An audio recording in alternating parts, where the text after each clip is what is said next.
Here we go, the Friday before Election Day. Our feature Friday guest is someone who knows the lay of the land locally on the political front as well as anybody. He is Nick Haines, Kansas City, PBS on KCMO. Good morning, Nick. Well, good morning, Pete. You know, I was just watching all of that video footage of those folks in Jackson County waiting more than 4 hours to vote. It's kind of amazing. So that's a note to self for us. You know, pack your patience, get a lawn chair, and possibly even pack yourself a lunch if you're going to be voting on Election Day. Well, one of our listeners said they were going to start selling catheters out there at the Jackson County early voting places because it's... And the good thing, I guess you could say, is that Jackson Countyans now, after waiting hours in line to get their property taxes figured out, they've got that down pat. But I feel bad because, you know... it's been so easy on the Johnson County side. We haven't heard one complaint. Yeah. I was looking into that, Pete, and yes, you know, it's been awkward and kind of surprising for Kansas folks because it has been so easy. But it's a lot of it is a mathematical game in Johnson County, a much smaller county than Jackson County population-wise. They have 18 early voting locations. I know. The Kansas City Election Board and the Jackson County Election Board combined have just 9. So there's half as many for a much larger population. And also the other thing is, I mean, good Lord, there are, depending on where you live, you might have almost 10 or 11 issues on the ballot, and a lot of them are very complicated on the Missouri side. So they've got a lot more on their plates to deal with, so it takes longer than on the Kansas side. And it just feels like, though, that they weren't prepared to some level because only 2 of them are outside of Kansas City, Missouri city limits. 7 of them are from the Kansas City election boards. I'll balance things up by at least saying that this is the first presidential election where you've had expanded no-excuse voting in Missouri, so they haven't done that before. Johnson County, Wyandotte County, Kansas has been dealing with early voting for a long time, so they've got it down pat in a way that there's still a learning curve on the Missouri side. So take me through, Nick, you know, these local elections, and we talked about it off the air, and I've said it on the air. Yeah. The presidential cycle has kind of sucked the energy out of the room because it's much closer than anything locally, it appears at least, on either side of our state line. Is there one thing that you're specifically watching then that you think could be kind of compelling? Well, I agree with you. I've been doing this for a very long period of time, 25 years at public television, hosting debates a long time before that on both sides of state line. I never remember a year, Pete, where we have no races where that are that close. You're wondering to yourself, you're going to be biting your nails on election night, wondering what on earth is going to happen. That is exceptionally rare. And just to give you also an example of all of the oxygen going towards the presidential race that people have so limited an understanding, we did a Kansas 3rd District congressional debate last week between Sharice Davids and her Republican opponent, Prasanth Reddy. And several viewers said to us, we got comments to say, boy, I was shocked that she's running against him. I thought he was running on the Missouri side. And really? Yes, I thought, oh, ouch, I thought. However, we are in a difficult position here because we are in this bi-state market where half the ads you see are for people you can't even vote for. So it makes it, I think, it makes our time here in Kansas City for voters here much more difficult than it is in other communities. Wow. Well, that's saying something. We played some of that on the air last week. I thought it was handled very well. Thank you. The best you can be is fair. Yes. And that's what we had tried to do with that race. And that was the only one. And that's the other thing. Another interesting trend this year is the sort of demise of debates.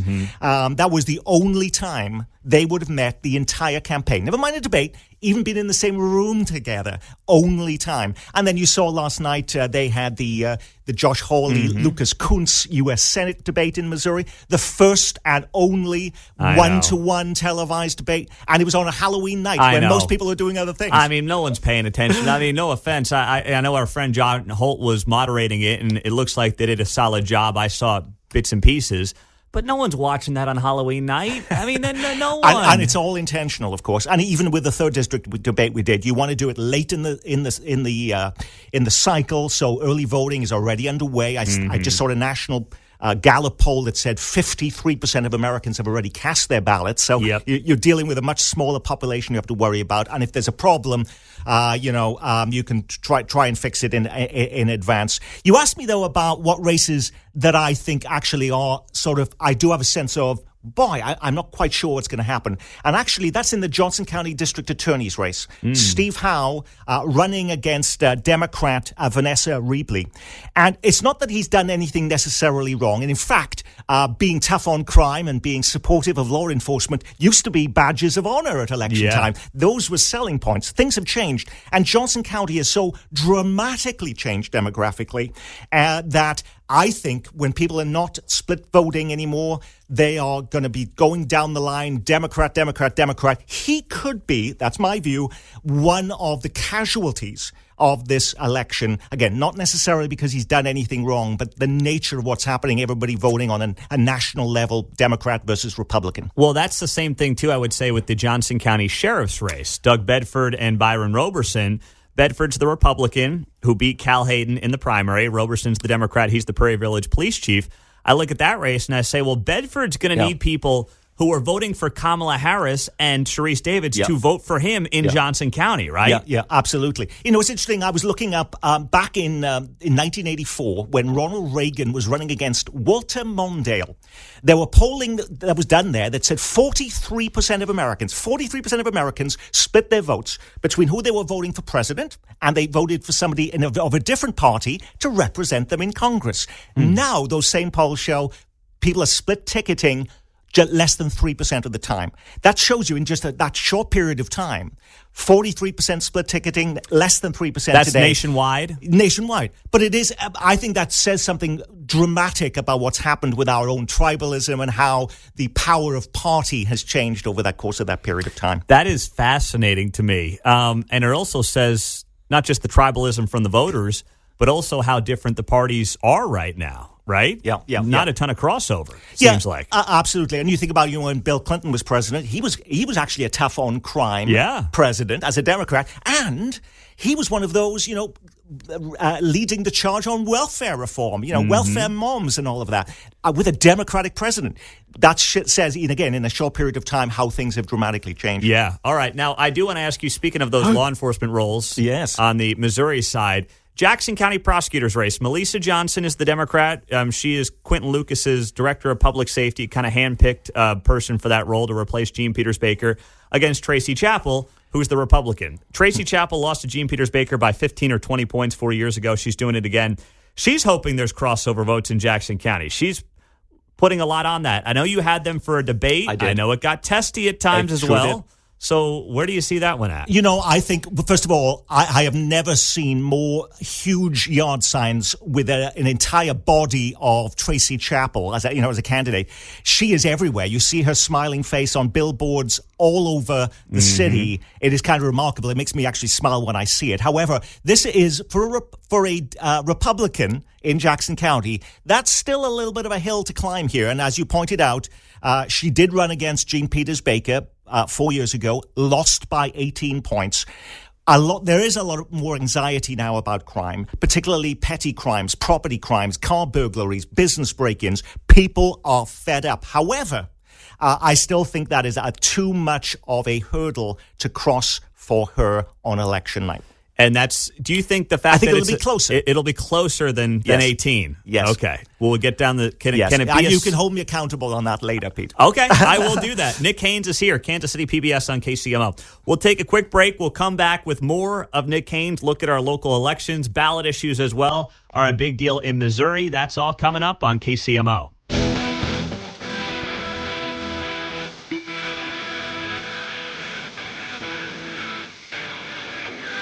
Stream Mundo in the morning on the KCMO Talk Radio app. And, of course, on your Alexa and your Google Home, Nick Haines is here of Kansas City PBS the Friday prior to Election Day. No one better to have on. And, Nick, you were just referencing it, all these ballot amendment issues on the Missouri side. We've got sports betting. There's an abortion amendment as well. Which one are you most intrigued by here of the several that are on the ballot? Well, actually, let me tell you one of my favorites, because some of these things like abortion and sports betting get a lot of ads. Yes. You got all the stories in the newspaper. Yep. You can see lots about that. My favorite is Amendment 6. And I only say it is because it's so confusing. And it's basically where convicted criminals, that you will charge them fees to pay for the pensions of sheriffs and prosecuting attorneys. But that's one of the challenges people have, again, why you're seeing those long lines on the Missouri side. It goes on for paragraph after paragraph after paragraph. Not terribly easy to understand. It doesn't even say that on there. And it's like, what on earth am I voting for? And that's leading to some of those lines too. But it's like, wow, they can put anything on the ballot in Missouri. Again, that's a complexing thing for people in Kansas who have never had the opportunity to directly put issues on the ballot. So I say that one interestingly. Another one which I find we did a whole hour-long program where we did mini debates on every single issue. And one of them is the minimum wage, which would go up from $12 to $15 an hour. But it's not just that. It's also guaranteeing paid sick leave for employees. So there's two big aspects to this. And we had several people come to me, including some employees who I know are big Kamala Harris supporters. One of them even wearing a Kamala Harris button, who said to me, Nick, I saw that debate and now I'm going to vote no. I thought, wow, this is interesting. And she was nervous because of thinking about, we are on a state line. How many businesses are going to move over to the Kansas side as a result of this? And you have to remember, Kansas is one of the lowest, $7.25. So Missouri's, if this passes, would be more than double what it is in Kansas for the minimum wage. So I thought that was interesting, and it already changing people's perception, which you wouldn't have expected. Well, and I will just share the opinion that I've given on the show, obviously, and that is, hey, a business up in northwest Missouri in Holt County that's now being forced to pay $15 an hour plus paid sick leave, that is a potential major business impact on rural communities that people in our part of the world don't really think about. That's true. And also in an election where we are told repeatedly, beaten over the head, that cost of living is the number one issue on voters' minds. And, we've had people saying, God, we're taking the dollar menu at McDonald's and making it a $5 menu, as a result of this. Exactly. Why do you think that ends up happening? So on that note, I look at some of the other ones as well. And you mentioned sports betting. I look at sports betting, and while I think it will pass, I don't know how you see this, but they've spent so much money or so much time and money saying, the money's going to go to the schools. The money's going to go to the schools. And I wonder if that turns off some voters who say, hey, I don't care if you want to place a bet on the Chiefs, but the schools have enough money. Could that actually backfire on them? Yeah, that has been the priority. And that's probably a question we've heard most from our viewers. And that is, how is money really going to go to education? I mean, how many teachers do we have? I mean, we're looking at a nickel. They're not going to be driving BMWs and putting it in in-ground swimming pools. It's going to be a very, very small amount.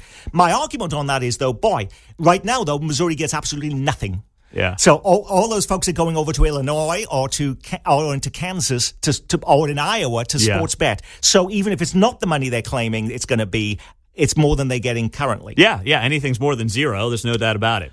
The abortion one, obviously, highly controversial on both sides. And I felt for weeks that because of the money involved, the yes side was going to win out.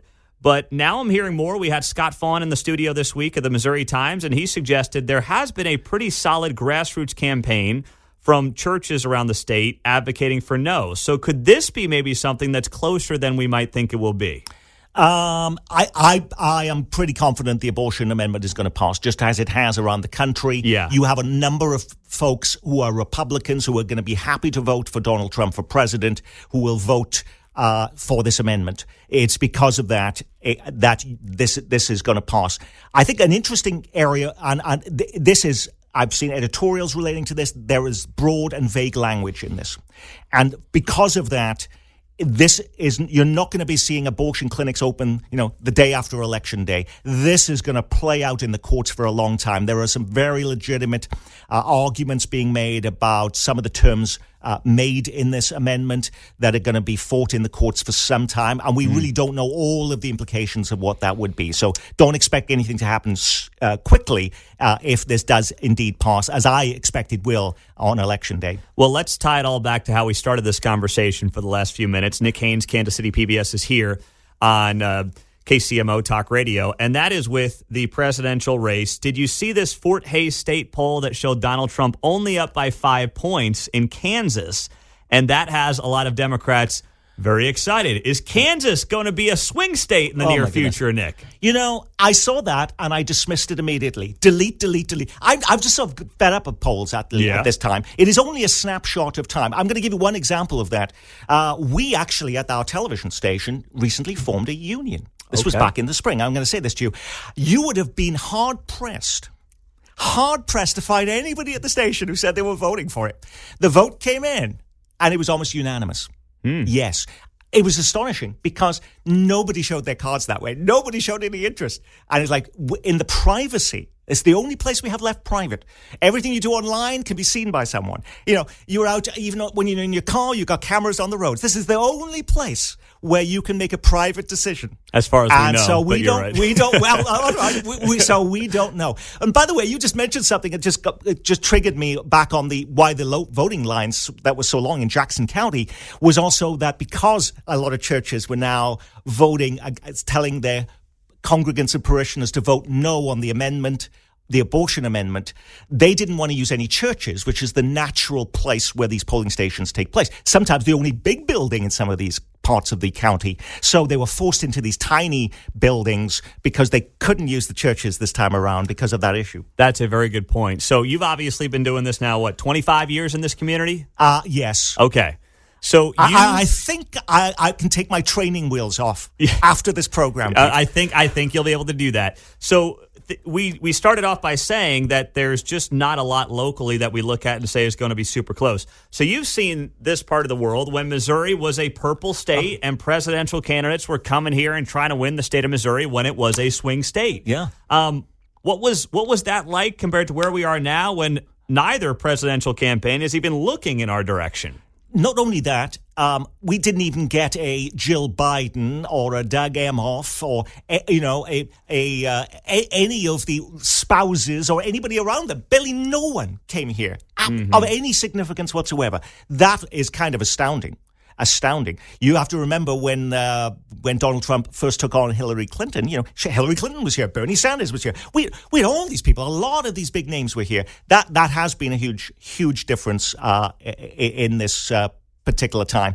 But we are where we are. We know also that people are moving to places that align with where we feel comfortable, and so people are moving into neighborhoods and places like that where people feel more kinship politically with the people living next to them, and that's fueling where we have these, where we don't see as many close races any longer. No, we don't. You're right. Red states, it seems like, are getting redder in many cases. Blue states are getting seemingly bluer, it seems. I'm speaking in generalities, I admit, when I say that.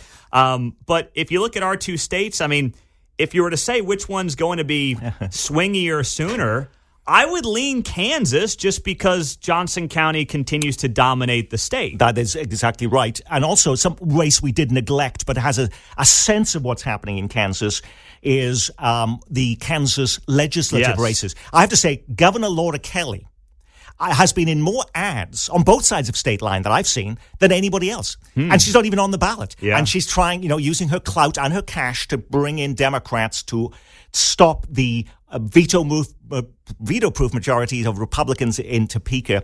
That will have some implications come November if she is successful. It doesn't take many Republicans are still going to be in control, but it will require some sort of horse trading on issues, perhaps like Medicaid expansion, marijuana. Kansas is still one of the few places has never legalized that. That may have to happen for Republicans compromising on some of those issues as a result of this election if Governor Kelly's efforts are successful. All right, Nick, in the last minute, what do you guys have planned here in the days ahead?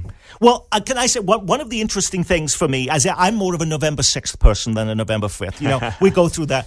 I want to know, why do we make the decisions we did? What was the motivation behind them and what happens now? And the other thing is, how do we come together? It has been nasty, Pete. You know that. You get your own, people, anytime you post something on Twitter, we are just in a very nasty period of time. But we have to work with each other.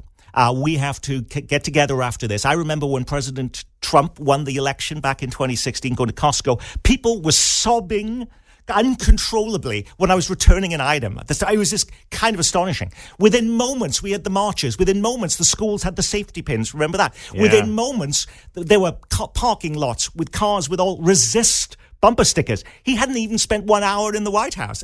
So you never know how this is going to go. All we can do is be the best versions of ourselves. We have to work together to make this a better place, and I'm ready to do that. You are. He is one of the best voices, most important voices, and most pleasant voices in Kansas City. Nick Haines, Kansas City PBS. Thank you for being here, my friend. Hey, thank you for having me.